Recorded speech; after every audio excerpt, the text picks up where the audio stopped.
is the Preparedness Radio Network, preparing you for natural and man-made disasters, helpful tips on gardening and homesteading. Be prepared, and remember, preparedness saves lives. This is the Preparedness Radio Network.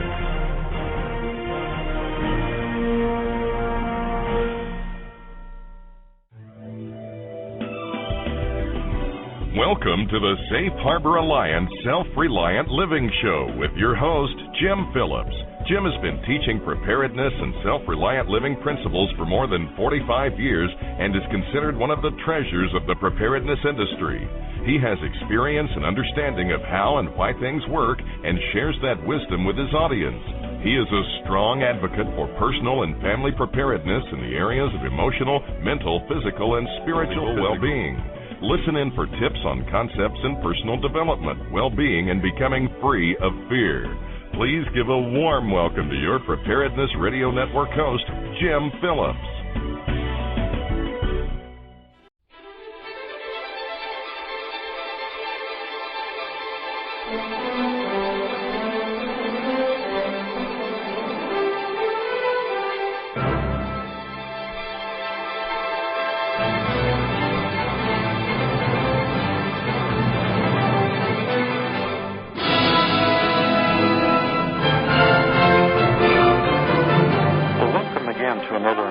Of the Safe Harbor Alliance Self-Reliant Living Show, a program where we bring to you a variety of different guests. And the thing I always enjoy about this is that I get to go to school when we do this, and because there's a lot of things I want to learn also, so I appreciate the guests that we have on from each week.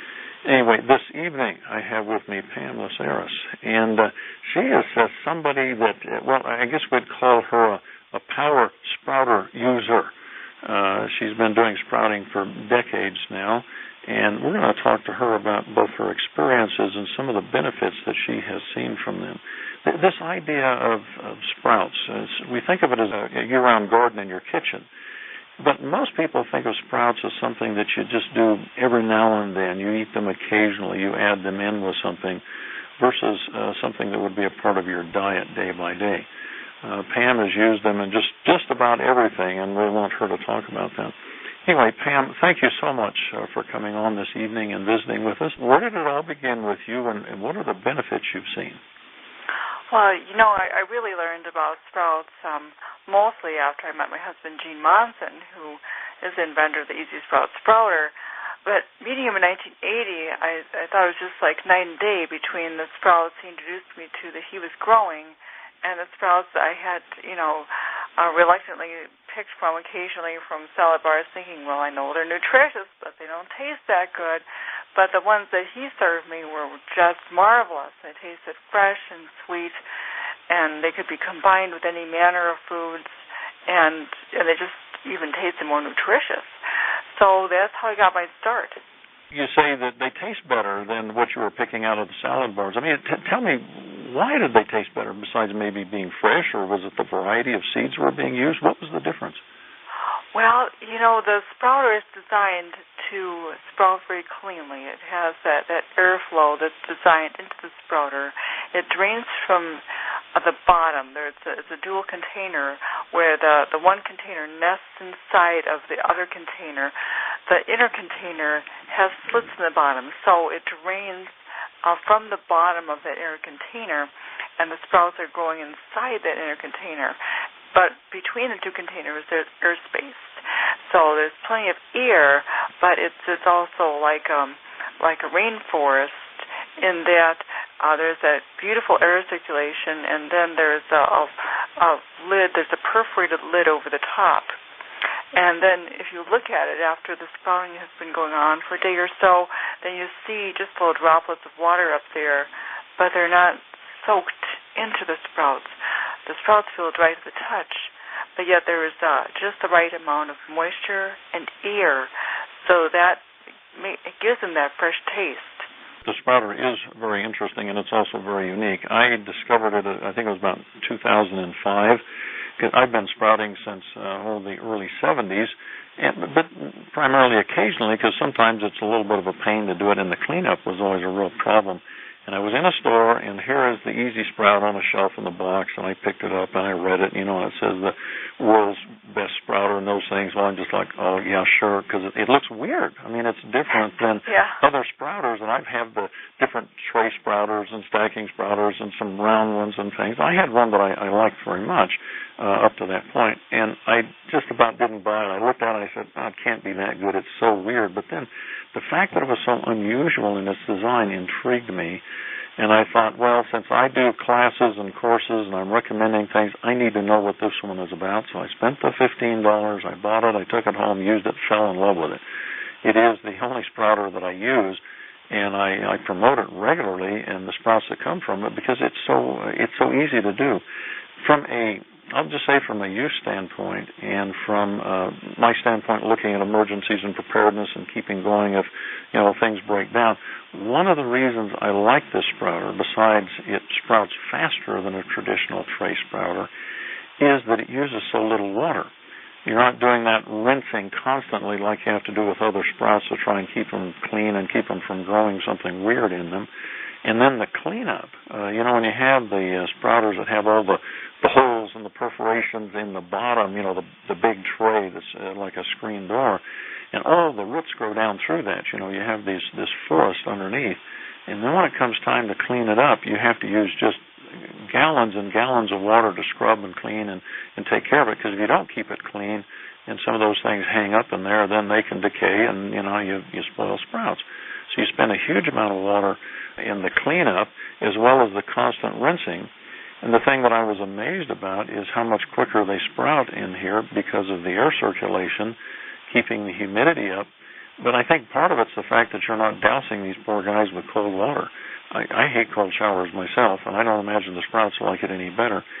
And one of the things I did early on, and I always tell people when they get one, when you get the sprouts kind of cooking along there and they're starting to grow, just take your finger and wiggle it gently down inside in there, and you'll see that down in that mass, it's warm. And they grow better where they have that little bit of warmth because they have a metabolism. They're creating some heat. So anyway, I fell in love with the sprouter, and part of what you're saying is true. The sprouts taste better because you're not having to rinse them all the time. They sprout faster, noticeably faster, to be able to eat the sprouts, and so they're going to be fresher. So, yeah, I guess that's a part of it. I hadn't thought about it. You've used them now. You said, about 30 years you've been using them? Yes, about 30 years, yeah. How often do you eat sprouts? Oh, well, all the time, every day. We start out, my husband makes a sprout smoothie. It's a chocolate sprout smoothie. It's all raw. It has organic cacao powder and just a little bit, and frozen banana. It has sprouted and frozen sesame in it, and some water and some honey, and that's it. And it makes a delicious raw shake. And when you taste it, you think it tastes like a milkshake, but there's no milk. It's just delicious, whole, natural foods that have been, blended up. A chocolate sprout smoothie. Now, that's got to sound a little bit strange to some people. Now what kind of... Yeah. But I like unusual things. I've never made one of those. Now, tell me, what kind of sprouts are in it again? It's sesame. It's ground sesame that then becomes blended, of course. But it's sesame. And see, when you sprout sesame, you don't want to see a huge root emerging, because then once that happens, it's already too bitter. So bitterness is like wonderful medicine, yes, but it doesn't have to be that bitter to be good for you. So you just want to see the sprout tip emerge. Once you see that, you can either have the sesame right away, or you can freeze it to process later into a shake or a smoothie or a sprout bar, and then you have retained that nutrition. And that's important for sesame because, yes, you can eat sesame just sprouted right out of the sprouter, right like that, and it's delicious. But they're so small and slippery that unless you really eat them well, you should really chew them well, they're going to go right through your system. So ground is actually better for sesame. Okay, and grind them by putting them through, in this case, the blender, and just blend them up in there. How long do you? I'll have to admit, I've never sprouted sesame. I've sprouted a lot of different seeds, but I've never done sesame. You say you don't wait until you get a long root out of it, just when it starts to crack the shell. Is that what you do? Yeah, just where you see where it's about to emerge, and that's where you stop sprouting, right there, because then it's fine. It's already unleashed all the nutrients that it has that before the sprouting action were unavailable to you, because before the sprouting occurs, all these nutrients are bound up into the dry seed. Right. The sprouting releases all that nutrition. Well, I've got to try that one now, and I've got to try the sesame. So there's an unusual seed that maybe a lot of people have not sprouted. Anything special about the sesame in terms of either its nutrient value or other things that are unique about it compared to, let's say, wheat or rye or some of the other things, or lentils? Lentils, one of my favorites. We'll talk about that one. But what's unique about the sesame? Oh, yeah, they're both good. But, yeah, sesame is quite distinct. It's huge in minerals, and it has almost this perfect ratio of calcium to phosphorus. And it's one of the closest to how our bodies actually use these two important minerals. Sesame also contains vitamin T, and that's really important for a healthy spleen, the organ that filters and stores blood. It's also high in vitamin E and methionine. And methionine is one of the building blocks of protein. People are often surprised at how excellent the protein is from sprout sources. Well, now that's breakfast. Okay, a chocolate sprout smoothie with sesame and banana and some of those good things in it. I got to listen to this again and be sure and write that down. So you start out the day that way. What else is kind of typical for sprouts during the day?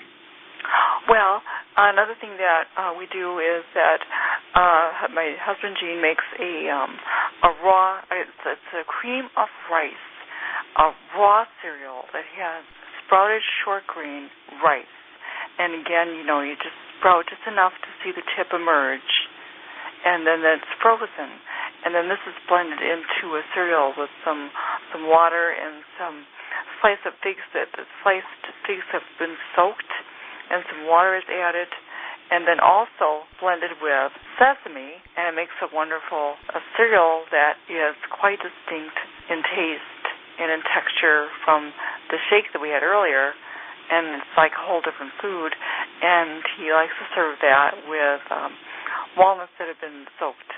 At night, that's where we often introduce those cooked dishes that, we both grew up with certain kinds of cooked foods and traditions, and we are reluctant to part with those, but we add sprouts to what we're eating. Mm-hmm. So we might have any manner of variety of foods in the evening, but adding sprouts.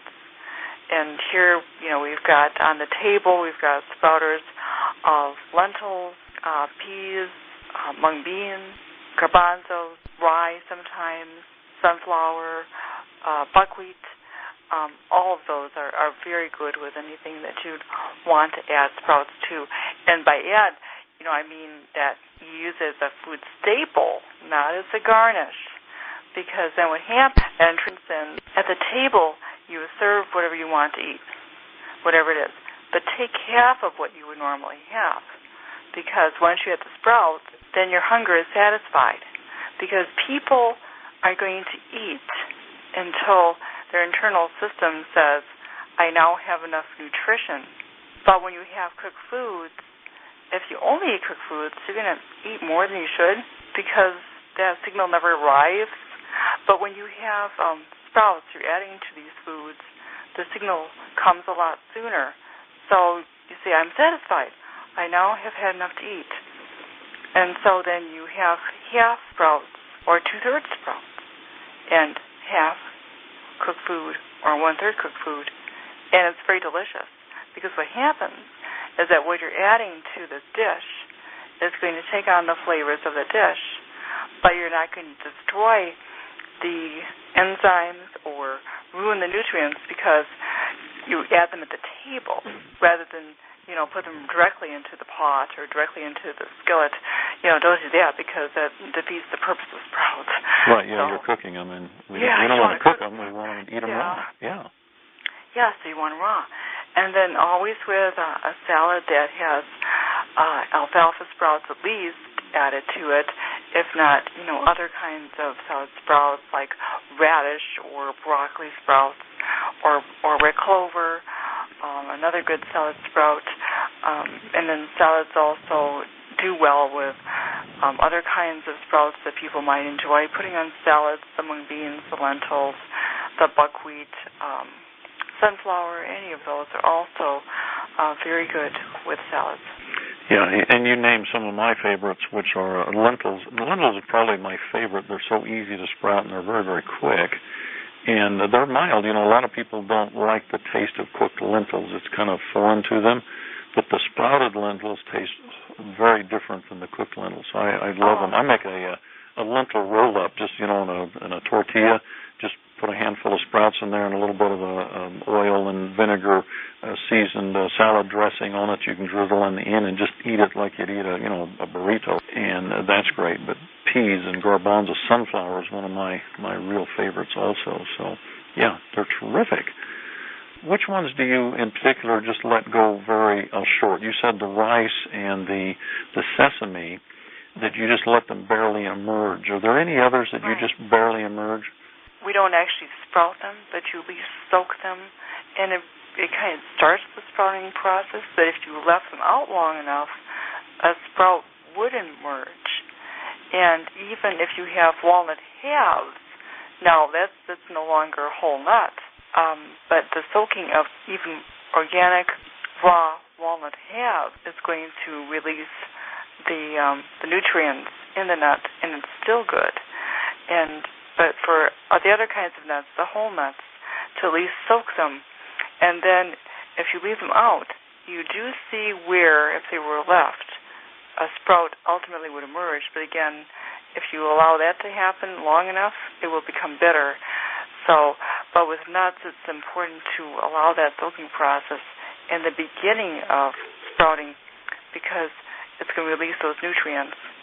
So that's another one where you don't want to actually see a root. How long do you soak the nuts? I would say you would soak the nuts. They're going to be, some of them are a bit different.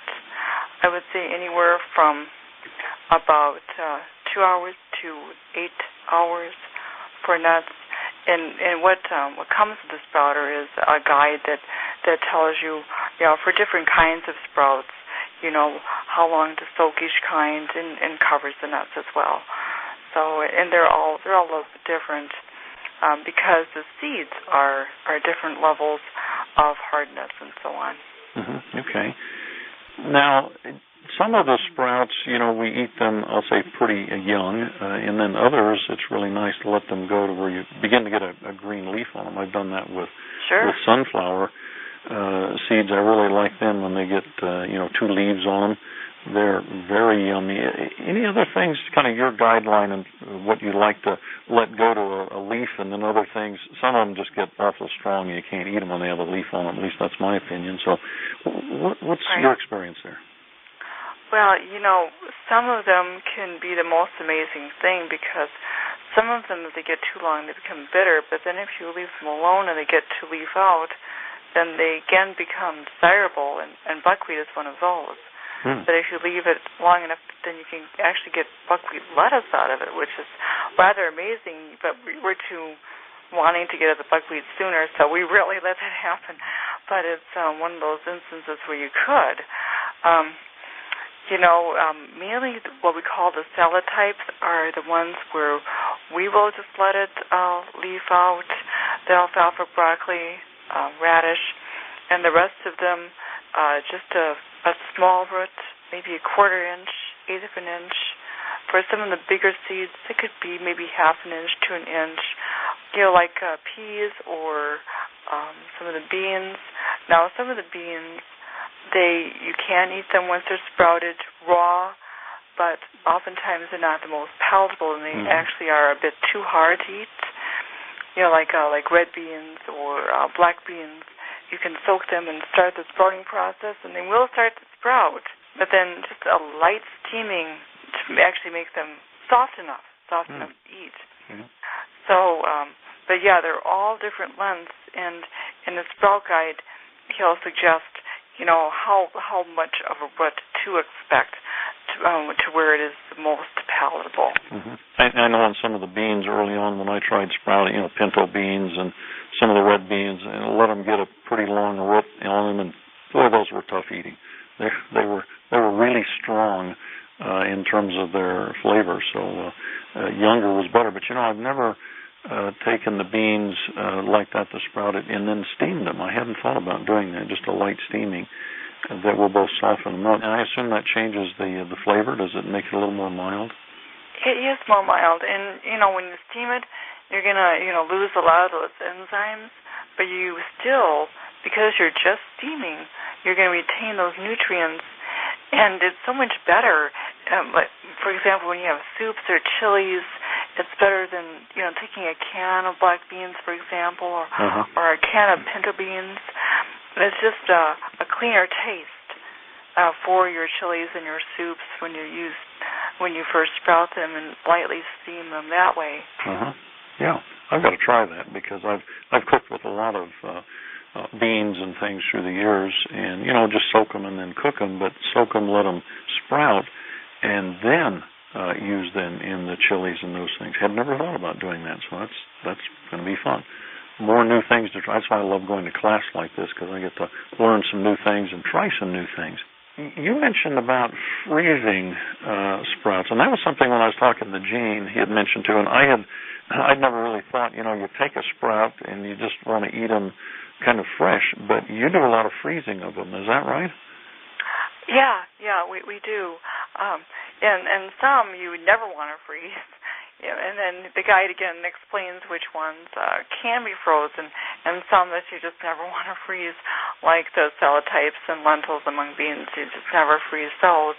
But buckwheat, for example, sesame, and sunflower it's really great, but it can start to get a bit of an unstableness to it if it's left too long. So then freezing as soon as it's ready is a good idea unless you're going to eat it immediately with something. So any of those can be frozen. Any of the grains can be frozen. Now, primarily when you freeze them, are you just going to be using them like in a smoothing, or do you use them other ways once you take them? To make sprout bars.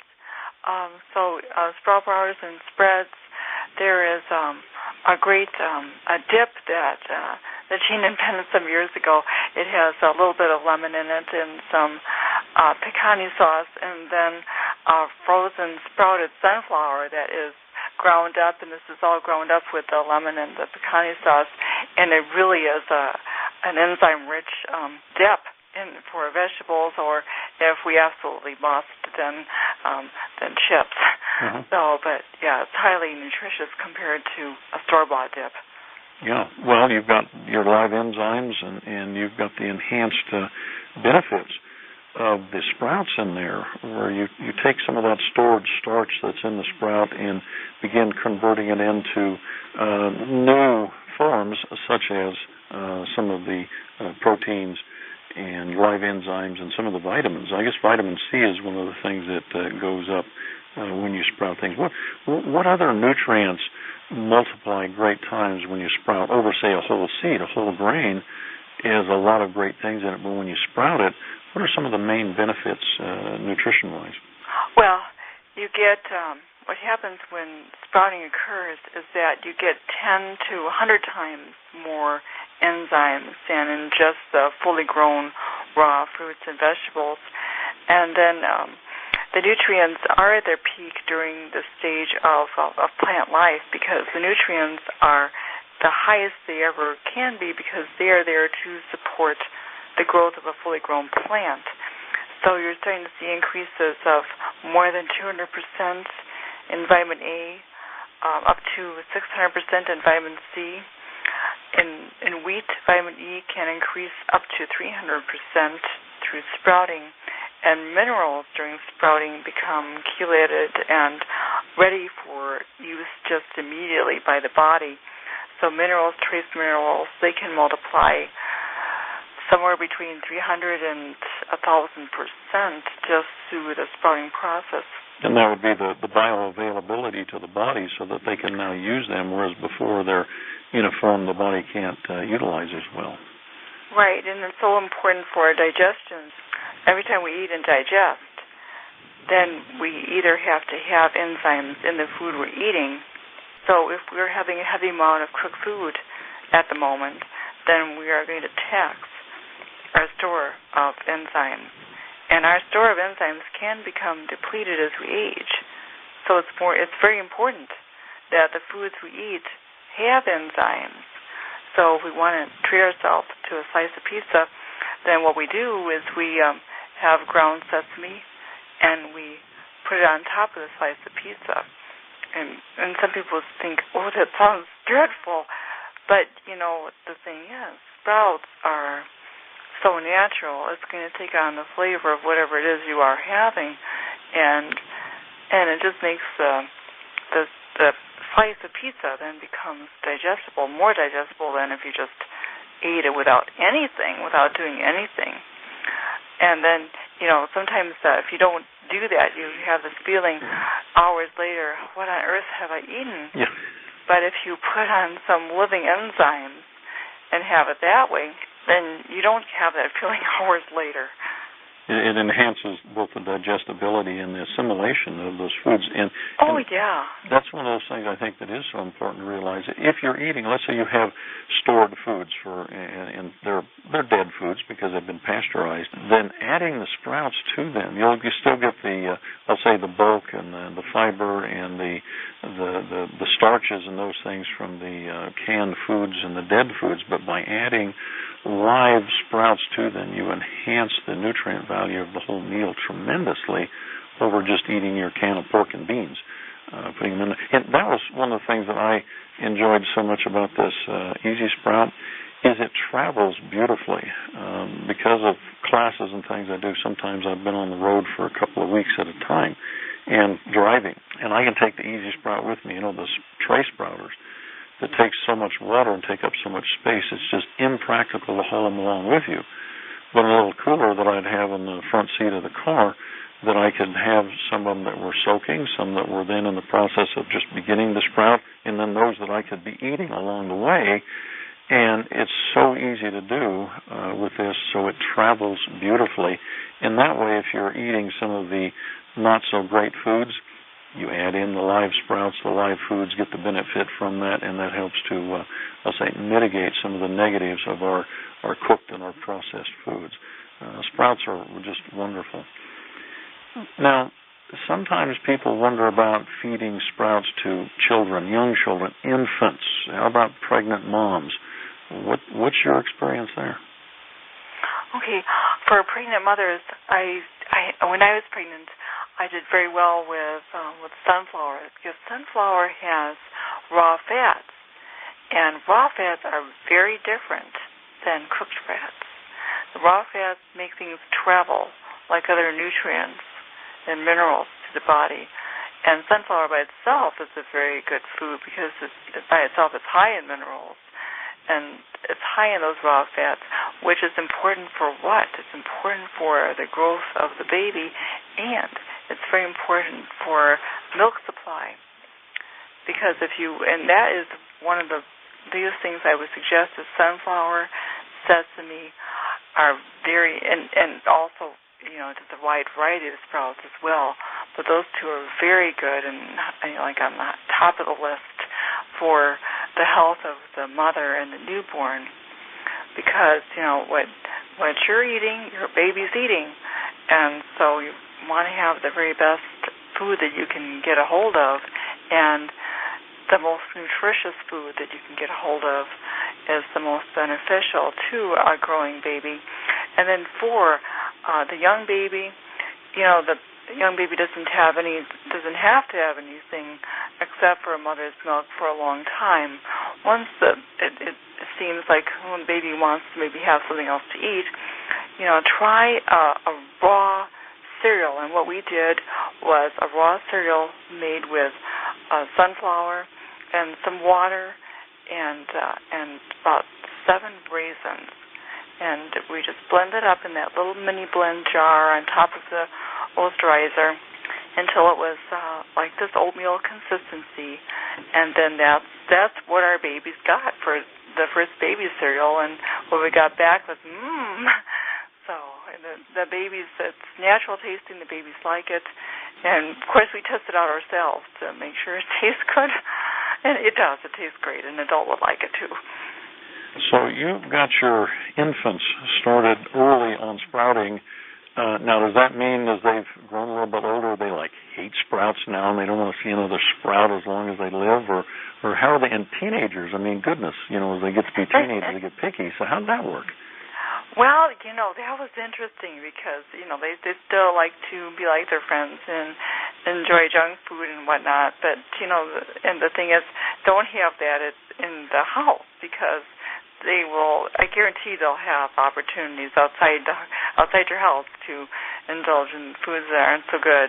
But at home, they grew up with sprouts and they're accustomed to having sprouts. And, now these same so-called babies, they're 19 and 21, and they still eat their sprouts.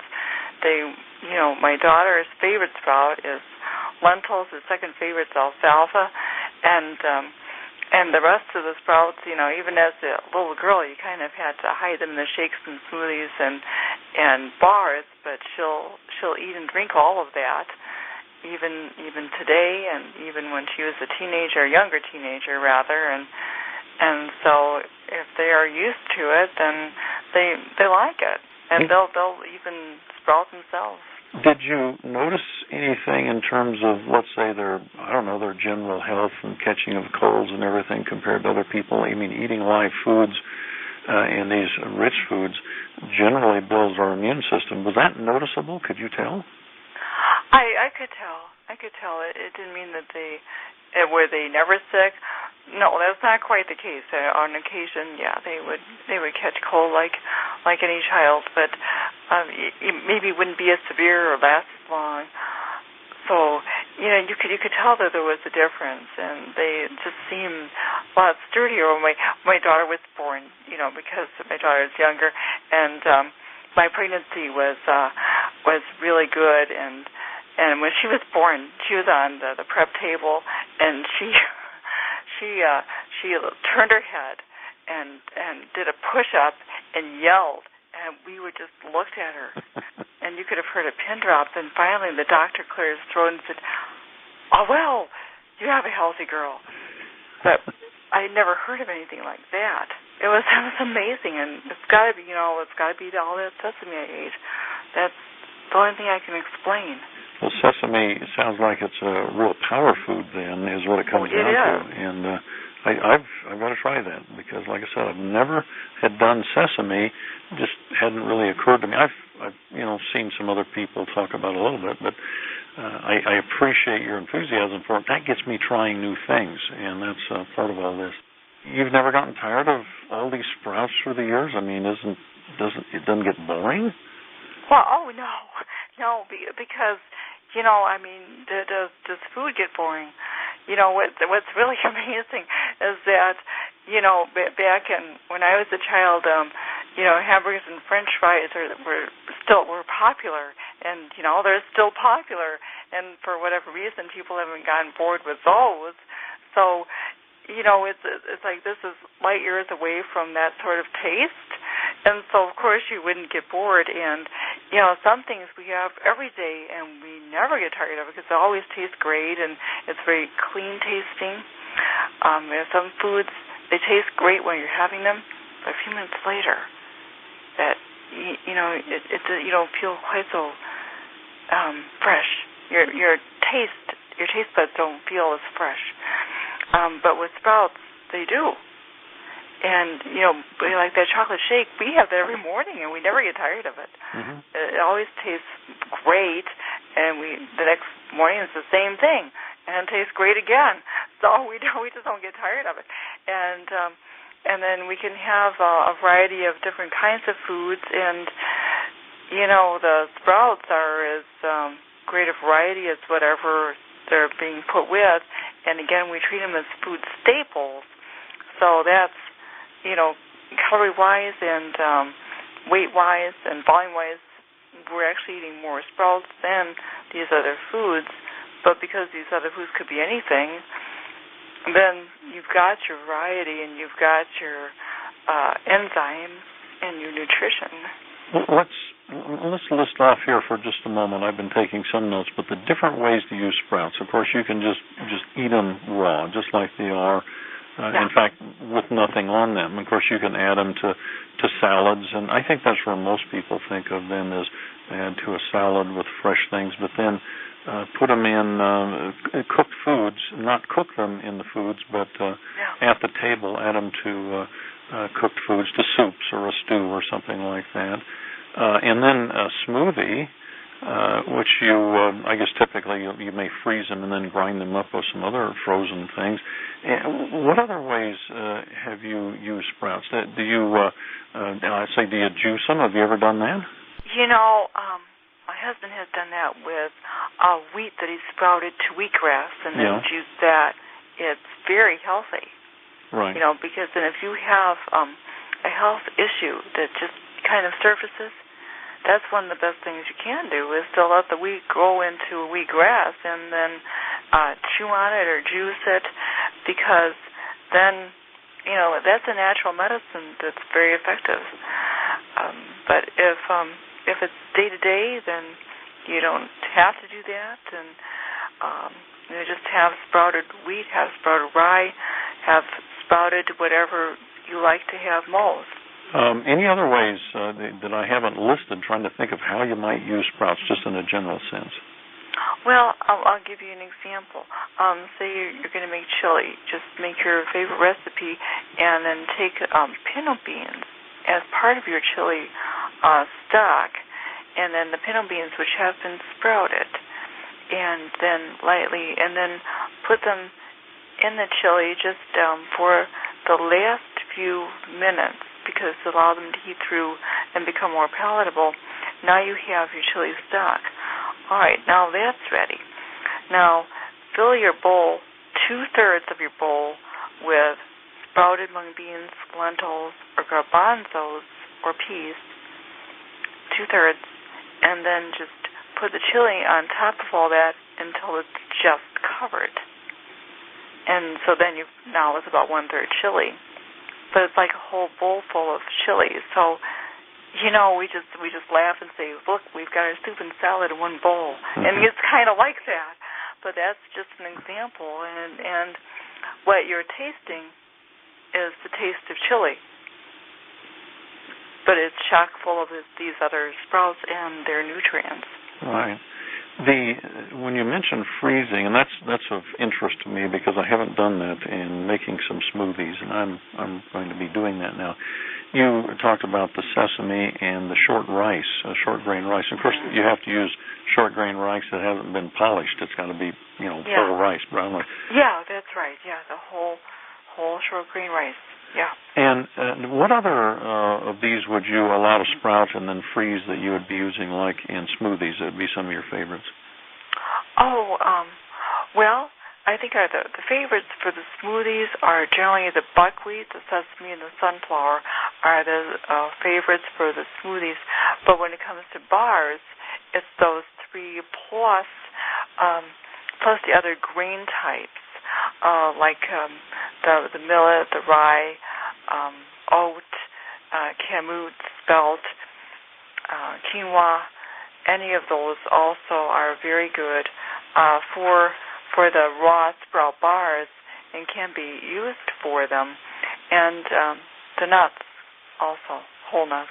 And so you sprout those things with the nuts, and then you grind them up and press them into a bar, or what do you do with them?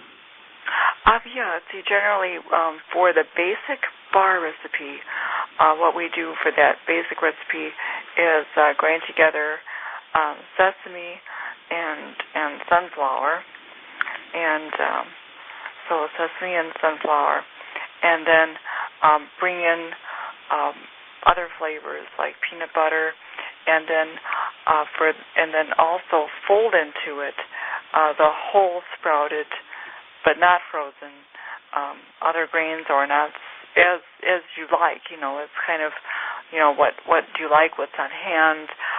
What's your favorite? What kind of flavors do you want? Or raw cacao powder, or if that's not there, then you can use unsweetened cocoa and some honey. So any of those things can be combined to make raw or nearly raw sprout bars.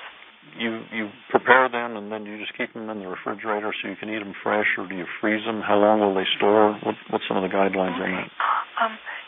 Once they're prepared, then they're served right away, or if for the portion that is not eaten right away, then you would freeze that. And what we like to do is just freeze them in serving size bags, so a person could just take them out, and then once they thaw out for about 5 to 10 minutes, then you just kind of unravel it from the little plastic bag and eat it just like a candy bar, only it's raw.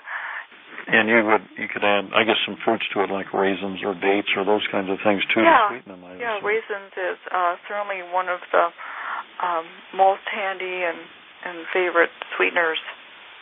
Do you have a favorite, I'll say a blend of different seeds that you would sprout together? Or do you sprout them, each one of them separately, and then add them? Or do you blend some of them together and then sprout them? Well, we pile through them so quickly that for a while we had a blend that was very good, and it was lentils, mung, and rye sprouted together. And we call that the trio mix. And then that's very good, but in later years we just found it more handy to sprout things separately because we just tend to pile through the sprouts so quickly. And then just, as they're sprouted, you can just add them. Of course, you can have different ratios. Oh, yeah, then we'll just put things together out of the individual sprouters because then, for some things will go faster than others, but then you just get another sprouter and make more. But, yeah, one thing I really like one of my favorites is to have buckwheat and sunflower together, and then some soaked walnuts or almonds, either one, and then some raisins and cut up orange for a raw breakfast. And it's really good. Yeah, it would be. Buckwheat is one of those that takes a lot of rinsing. I mean, a lot of these you don't have to rinse, but if I remember right, doesn't buckwheat, you need to be rinsing it. It produces a gelatinous yeah, it slime. Does. A buckwheat is like that. It's got it makes a very thick soak water, and so after you soak buckwheat, we recommend soaking buckwheat. Let me just look at my cheat sheet here. I recommend soaking buckwheat about an hour. So soaking buckwheat about an hour, and then and just do like a cleansing rinse after it's soaked, and thoroughly drain all of that, and then just leave it out for about a day, half a day to a day, and then it's fine to eat. Okay. Are there some I'll say seeds or grains that you find to be the absolute easiest to sprout, and there's some of them that are, I'll say, more difficult or take more time or care, harder to sprout? I think the easiest one in my book is lentils, and for many reasons. That they're very reliable, they're very forgiving sprouts. You can make mistakes, you can undersoak, oversoak. And they're easy to find. You can find lentils in almost any grocery store in the dry beans section. They're very versatile. They're very easy to sprout. You can hardly ever go wrong trying to sprout lentils. And it's nice for a beginner because you have success right away with something that works reliably and that you probably would enjoy using in a lot of different ways. So lentil definitely is one of the easiest. Mung bean follows a close second to being really easy. Whole peas are very easy. Now the ones that I wouldn't call them hard to sprout, but you really have to pay attention to the salad types. because what they want to do is those are very tiny seeds. So what they really enjoy doing most is clumping together. And if you're not paying attention, they really want to grow mold right in that sprouter. Mm-hmm. So you don't want that to happen. So you want them during the sprouting process.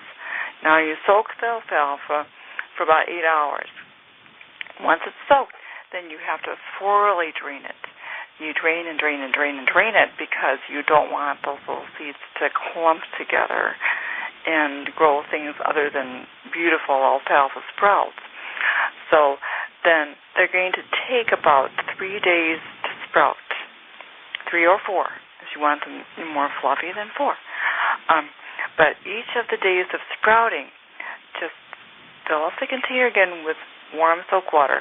And this is an important point I actually forgot to mention, but for soaking, then start with warm, bathing temperature water. You don't have to keep it warm, but starting warm helps the sprout to soak in later to sprout. But then you fill up the container again with warm soap water and just kind of stir it around with a fork and let it sit for about 5 minutes, and then again thoroughly drain it. Very thoroughly drain it so you keep them loose, thoroughly drained, and you just kind of attend to that about once a day to do that, just that little mini soak once a day, and then they'll take care of themselves, and they'll be fine, and they'll grow into these beautiful alfalfa sprouts that are just so enjoyable just to pull off the top of your sprouter, and they kind of keep growing in the refrigerator, and it's great. So, but yeah, the salad types do want more attention. So by, I'll say, soaking them like that kind of floats them apart a little bit, so you keep them separate so they don't clump, because those tiny little seeds do clump together, and that's where you can get some of your mold that would grow in there. Yeah. If you weren't careful and let them just be on their own devices, that's just what they want to do. So you got to keep them loose and thoroughly drained. Well, as we're coming up on the end of our time here, any last thoughts that you would have to somebody, let's say to people who have never sprouted before, what would be your 20-second or 30-second advice to people why they should do this? So the biggest reason is so that you can feel better on a day-to-day basis, so that you have the enzymes and nutrients to enjoy life and be in good health and enjoy your food. The foods that you like to eat every day will taste better with sprouts, and you'll be healthier. Well, that's a darn good reason to be sprouting. And then for anybody that's been, I'll say, just doing the common sprouting that we do, what would you encourage people to do about trying something brand new? What do you think is the most unusual sprout that maybe people haven't used before that they should try, both for taste or for nutrition? Oh, the most unusual. I don't think a lot of people try buckwheat, and that, we don't actually think of it as unusual, but from what people say, we know that a lot of people, it doesn't encourage them to try it, but it's highly versatile. It will go with anything you put it with and take on the flavor of whatever you want, and it's very good. Buckwheat is a great protein source, and it's been found to have anti-cancer properties, and it's high in rutin. And rutin has been found to strengthen capillaries and to benefit circulation, which, as we get older, is very important, especially circulation in the brain. Interesting. Okay. Well, I thank you so much, Pam, for taking this time. It passes by quickly as we're going on, and so I wish we could keep going, but we'll do it some more. And I want to thank you for your time, and also be sure and thank Jean, because I love that EasySprout. That is the best sprouter around, and I recommend it to everybody. So thanks again. Have yourself a good day, everybody. And to you, Pam, we'll visit again, and be sure and thank Jean for me. And take care now.